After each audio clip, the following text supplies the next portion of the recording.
us about special herbs that we use every day that we can grow in our own gardens. We will also visit Tumbleweed, the kids' plot, to see how much fun that they are having. Brian is our special guest today, and Brian is going to tell us about hops. Hops are used in our textiles, hops are used for medicinal purposes, for beverages. Brian will tell us how easy they are to grow in our gardens. Susanna is back again to give us a lesson on the appropriate spacing that should be used between our plants. The appropriate spacing will help to ensure that we have a larger harvest and that that the plants have more room to grow. Bill will talk about composting. Lisa is also here with us today to give us our garden tip of the day. The garden tip of the day will focus on pests. She will tell us the proper way to minimize the amount of pests that will lead to larger harvest and more satisfaction.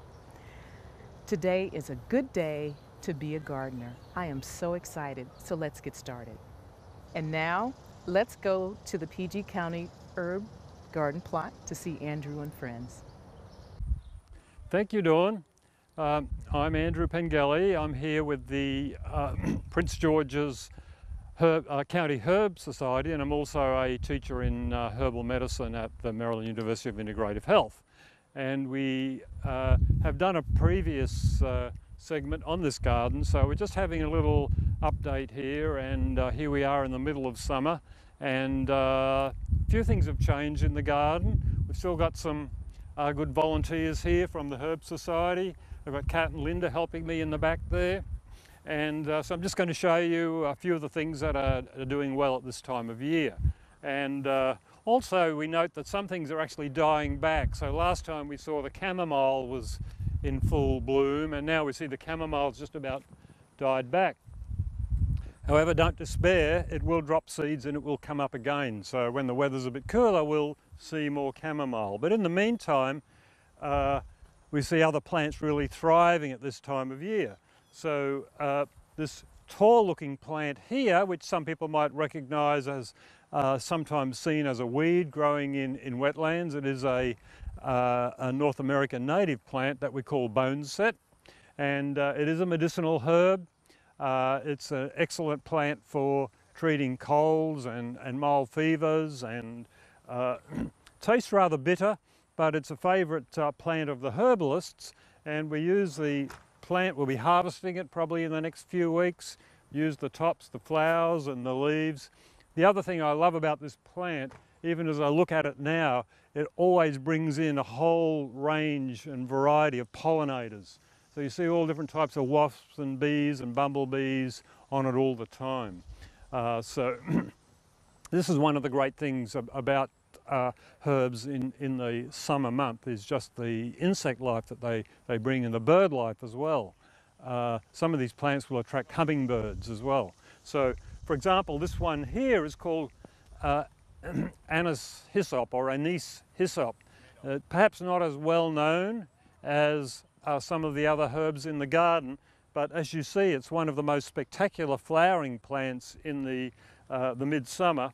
And this one acts as a hive for attracting butterflies. So you will often see a lot of butterflies. At the moment I can see some small butterflies on there, and you can make a nice tea with this. It has a good kind of anise, fennel type of flavour, licoricey type of flavour that's quite pleasant. We can see our echinaceas still doing well. The flowers are now dying back a little bit, but it's doing very well. And the lemon balm also doing fairly well at this time of year. If we look over on this side, we can see more echinacea, and down here is the lavender. Lavender loves the summertime as well. Now we've just had to cut this one back. It's been flowering quite heavily, and the flowers are kind of died back now, so we cut this back, and we will get a second lot of flowers on our lavender. And of course this is the true lavender that we can use in cooking and make teas and do all sorts of things with it, and it's just a plant that people love to have in the garden. Other than that, we have some of the summer savoury growing behind here, and we wanted to mention that because savoury is actually the herb of the year. The American Herb Society nominates one herb every year as the herb of the year, and this year it's savoury. Savoury is mainly known as a culinary herb, as the name suggests, and we have both the summer savoury and the winter savoury, and naturally the one that we can see at the moment is the summer savoury. Just behind Kat there we can see the parsley. The parsley is now seeding, so it's pretty much finished its cycle, but we're going to get a lot of seeds off that. The seeds are going to fall into the ground and we're going to have new parsley plants, so that's a great thing as well. So one of the things we've done since the last filming was we've created these new signs, and I might get Linda just to speak for a moment about the signage, because she was instrumental in the design here. So this is Linda. Don't be shy. I won't be shy. Hello everybody. Linda Jones. I'm a member of the Herb Society, and I'm also Prince George's County Master Gardener. One of our recent projects was to get plant identification in the garden so that the visitors would know exactly what they're looking at. So we have a sign for every herb in the garden. We may get some more educational materials out here later, but this is for plant identification, so they'll know exactly what plants they're looking at and the beauty of the plants at all. As Andrew has pointed out, we have a lot of flowering plants out here that are bringing in a lot of the pollinators which we need for the garden. So the signs will help identify the plants, so in case citizens would like to incorporate these into their garden, this would be a good way to know exactly what we have here so that they can use the same things.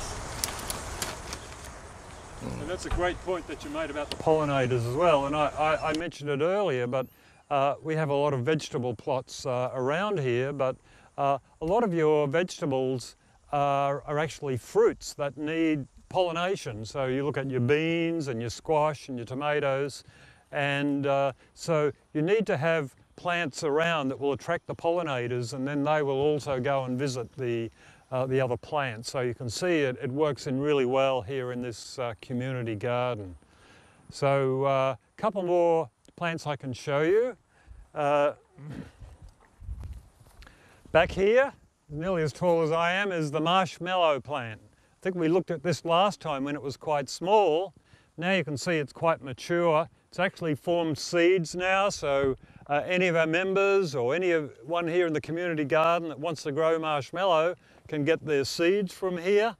And this is a perennial plant, so it's not going to die back. It will die back in the winter, but the big roots that are the medicinal part on it are just getting bigger and bigger, and we'll be able to dig some of those up in the fall.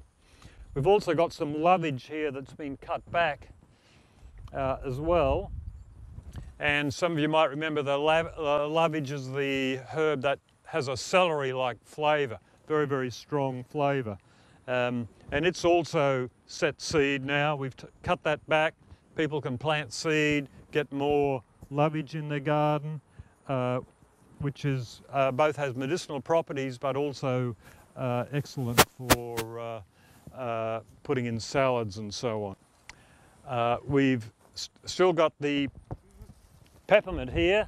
Seems to grow pretty much all year, and a lot of members have been cutting this back, taking roots out, transplanting the roots, cutting this back, making teas, hanging it up from the rafters to dry, and so you've always got a source of peppermint tea there.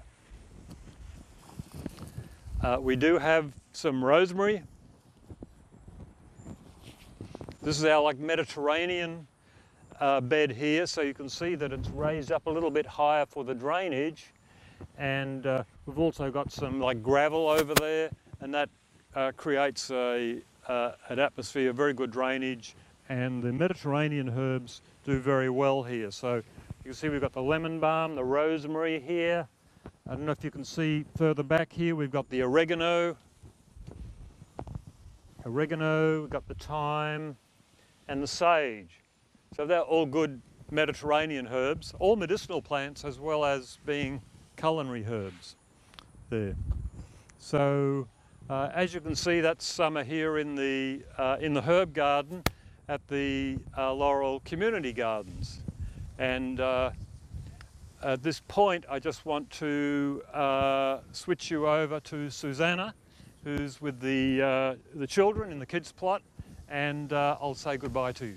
Thank you. They're very easy kids activities. Have a little half brick that are used for facing bricks, magic marker, permanent magic marker. These have been glazed over. You don't even need to do that. You can have your kids hand letter them, and it's a great activity to get them involved in the summer. That's it.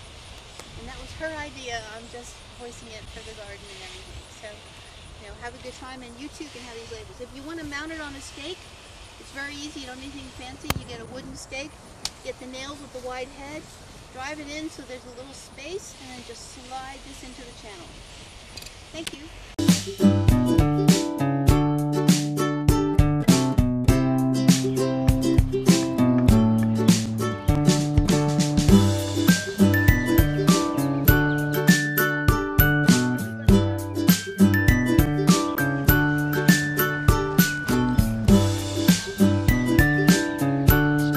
Thank you, PG Herbal Society.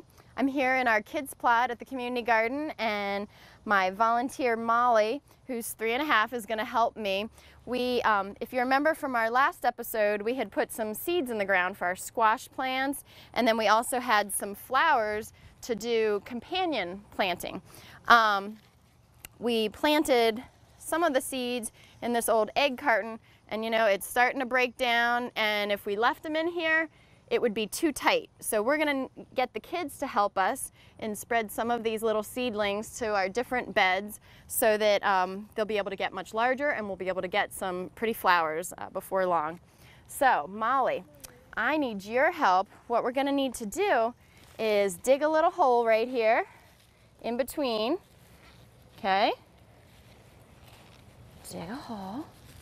Okay, and now what we're going to do is, if you can, when you delicately pull apart these seedlings, you want to try and save as much of the roots as possible so that it'll have a better, success of being transplanted. Okay, we're going to put that in there, and then this is its new home. So then we have to put the dirt back around it. Or it'll fall down. Yeah, it'll fall down. So here, we'll prop it up a little bit. Can you spread some of that dirt on this side?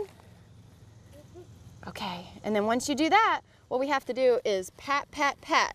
So it's nice and snug, but on the dirt area. Pat, pat, pat. Yeah. Pat, pat, So we don't want to press on any of the green plant, just the soil around it.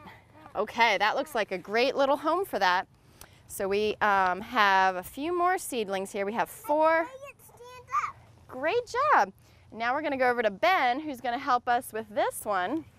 And here, Ben, that hole looks pretty good. What we're going to do, there's 2 seedlings left in this section of the egg carton, and it's just a little too snug there. And whenever you grow something in an egg carton or in a different type of container, that even though it breaks down, it's better just to break apart the container a little bit so you don't trap those weeds in there. So let's gently pull these apart. And now you have this plant. Whoop, you want to hold it from the bottom if you can, Ben, so that it doesn't fall apart.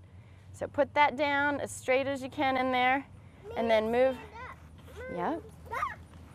And then move the soil back around it. Oh, it's falling down. Okay, well, it's all right. So you probably don't want to use a shovel for this part. You just want to. Yep. Yep, that looks pretty good. Okay, here, and then if Megan, you would like to take this one and do it in the back there. Right here? Yeah, you can do it in that corner there. Oh, those are some weeds. So the kids were helping me before we got started with removing some of the weeds that had been germinating in the soil, because you want to make sure your area is as weed-free as possible so that the plants won't compete with the weeds and their roots. A lot of weeds have really aggressive root systems. Megan. So if you see this one, all the soil fell off, but that was our seed that we originally put in the ground. You guys see that? And then the roots came down, and I think if we get this in the soil, it'll be fine. It'll come back up. So Megan, if you want, you could put this one in that front corner there. I'm already making a hole. Okay, you're gonna make a hole over here. So if you wanna make another hole there.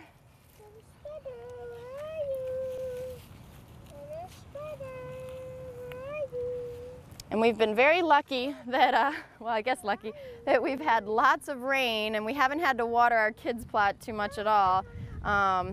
We've had more than our fair share of rain this summer.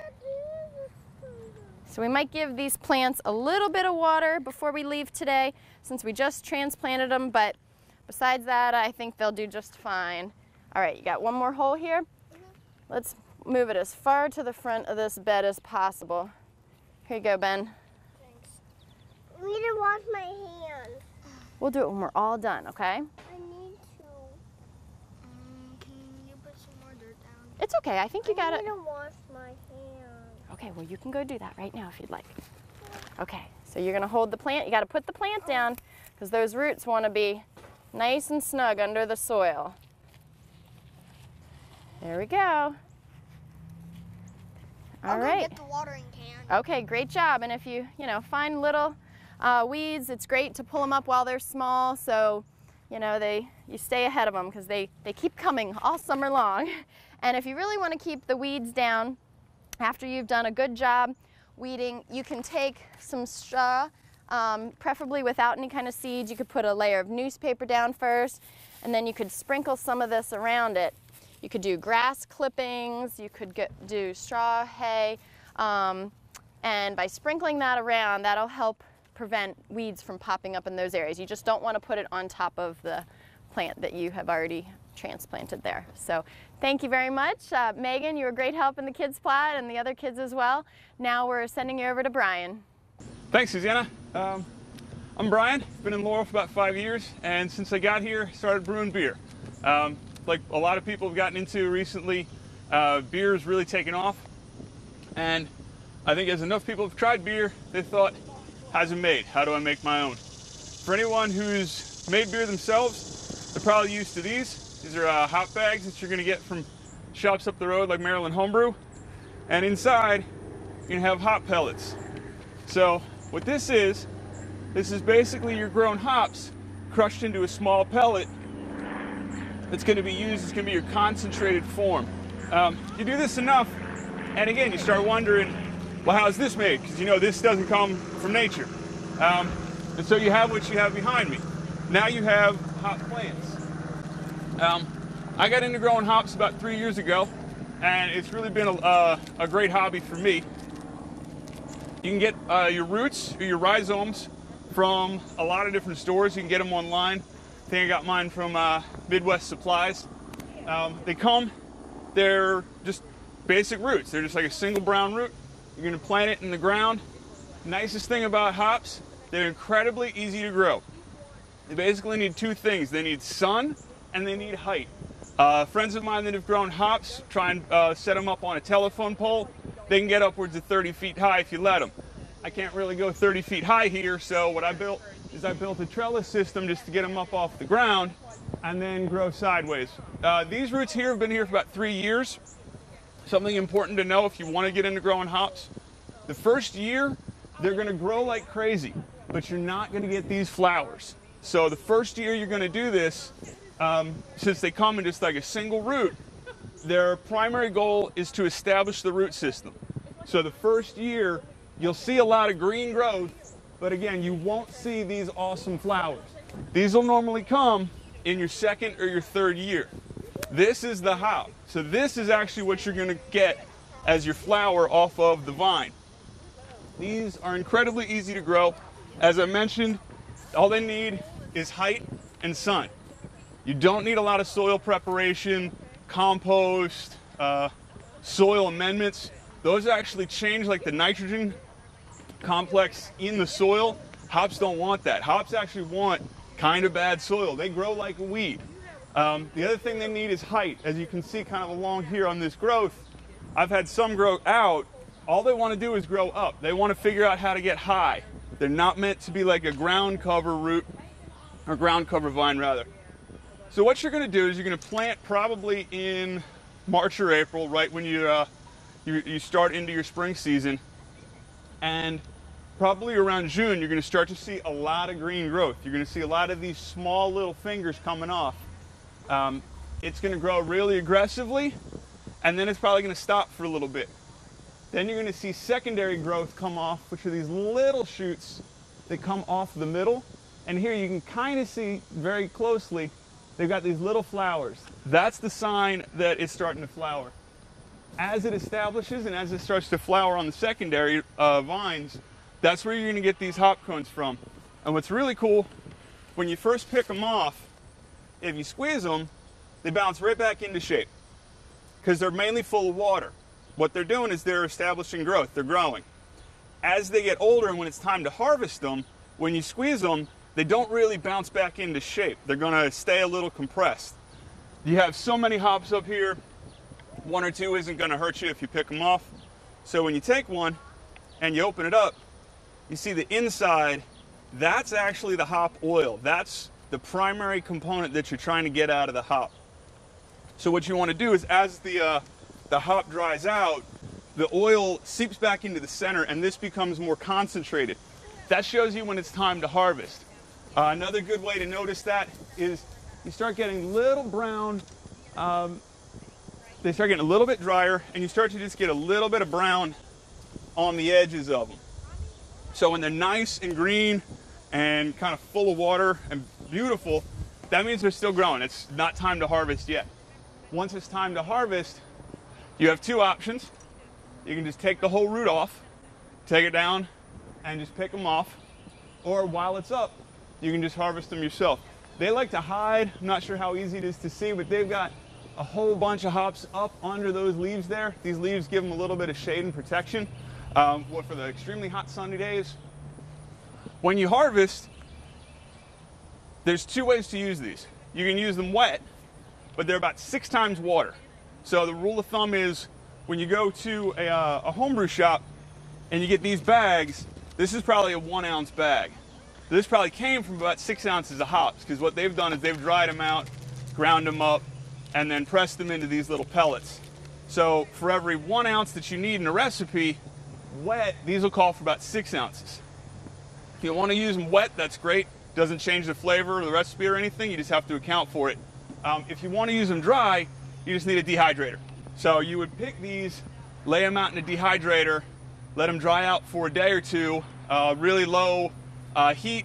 You don't want to cook them, you just want to dry them out so that as you touch them, they just kind of flake apart in your fingers. At that point, they're ready to use. You can pitch them directly into beer, or if you're not ready to make them at that point, you can freeze them. So you would put them into a vacuum seal bag, and you can hold them in a freezer for probably a good year or 2. Normally you want to try and use fresh ingredients, so I wouldn't probably use anything older than about a year, but I still have stuff in my freezer from last year's harvest that I'm either going to have to use or give to friends because this crop right here is about ready to harvest. The other nice thing about harvesting, a lot of times you'll get 2 harvests. So as you can see off the initial growth here, these cones are ready to go. But I've got a ton of secondary shoots that have these little flowers. This is a whole nother crop that's coming off the same vine. So I wouldn't want to chop all these down, take them home. I'd lose half my crop. So again, these are really easy to grow. Once they're set, sun, kind of bad soil, you let them grow along. Once you start to see flowers, just watch the growth and the feel of the flowers. Maybe check them every couple days. You can pick a few off and check the oil contents on the inside for that yellow color. And then when they're nice and they feel a little bit dry, not as squishy, that's when you're going to harvest them. They're ready to use, or you can dry them out, store them in a freezer, and then use them when you're ready to later. This is an extremely easy hobby. Important note, again, I said it in the beginning, first year, you're not going to get any flowers. Since you're coming off of that first root, you're going to plant it in the ground, it's going to grow like crazy and you're going to love it. It's going to be beautiful, but you're not going to get any flowers. So 2nd and 3rd year harvest is normally when you're going to get a lot of really good production. The other thing to note, they grow like weeds. I started 3 roots originally here, and now I've got growth that's coming all the way out here, infringing on my wife's kale plants. So if I let this continue to grow for another year, I'm actually going to start to get roots almost out here into this cold box. So I probably need to dig up some of these roots. I'd hate to throw them out, so if anybody needs hops, let me know, because I'd love to pass on the roots to people. I got free roots coming. That's really kind of the extent of the maintenance. They're, as I said a couple times, they're incredibly easy to grow. It's a lot of fun to make beer. I could probably do a whole nother episode on making beer, so maybe we'll do that later. I don't know, Susanna. Anyway, that's growing hops. Thanks, Susanna. Back to you. Thanks, Brian.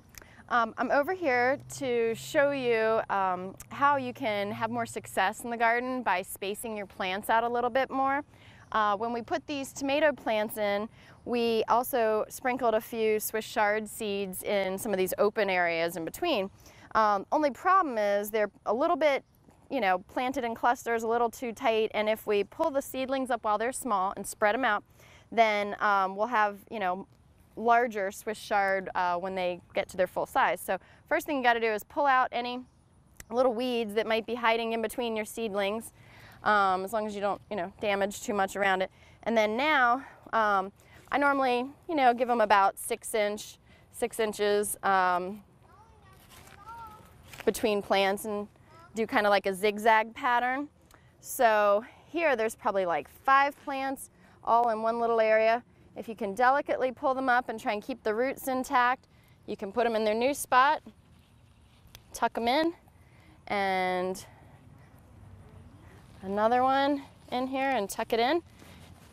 And then just make sure after you've spread everything out, you give it a little light watering, and probably in a couple weeks you'll have Swiss chard that you can pick and put on the table for dinner. So thank you very much, and we're going to send you over now to Bill and composting. Thanks, Susanna. Today we're going to be talking about materials we use to make our compost. Today we're going to be talking about banana peels, rotten tomatoes, and coffee to start the compost process. These materials will break down into a rich soil that can be used to fertilize your garden. This breakdown occurs because of the biological activity within your compost pile, pit, bin, or tumbler. Make sure you have sufficient moisture and oxygen to facilitate the composting process. Once the composting process is complete, you will have a wonderful end product that will feed and fertilize the fruits and vegetables growing in your garden. Laurel, Maryland's outdoor pleasures can be found in its acres of parkland or on a lake. This is my Laurel, where a legacy of service to others rises from the ashes of a downtown fire and sparks a renewed sense of community. This is my Laurel, where the people and the leaders work together for progress. This is my Laurel. For all things Laurel, tune in to Laurel TV. Turn your power on. Thank you, Bill. Hi, my name is Lisa, and I'm here today with your gardening tip. This is a very, very light ground cover. It allows the sun to penetrate as well as water or rain. And what you want to do is gently lay it over the top of where your seedlings are or where you put your seeds. And you want to just secure it with something so that the wind doesn't blow it up like this. And what you'll end up with in a few weeks is very nice Swiss chard like this. Those are the seeds that I put in. And you'll end up with this, and your harvest will be great. Thank you, and back to you, Dawn. I hope you enjoyed today's show. Thank you for watching Keeping It Green and spending time with us at the City of Laurel Community Garden. Be sure to tune in to Laurel TV each Saturday at 8 a.m. and Wednesdays at 10:30 a.m. Catch us on Sunday evenings at 7 p.m. Laurel TV is also on Comcast Channel 71 and Verizon Channel 12 inside the city limits. If you are outside the city limits, you can watch live streaming on laureltv.org, or you can find us on YouTube by searching for Laurel TV. Be sure and like our Laurel TV Facebook page and the City of Laurel Community Garden Facebook page. Until next time, keep it green.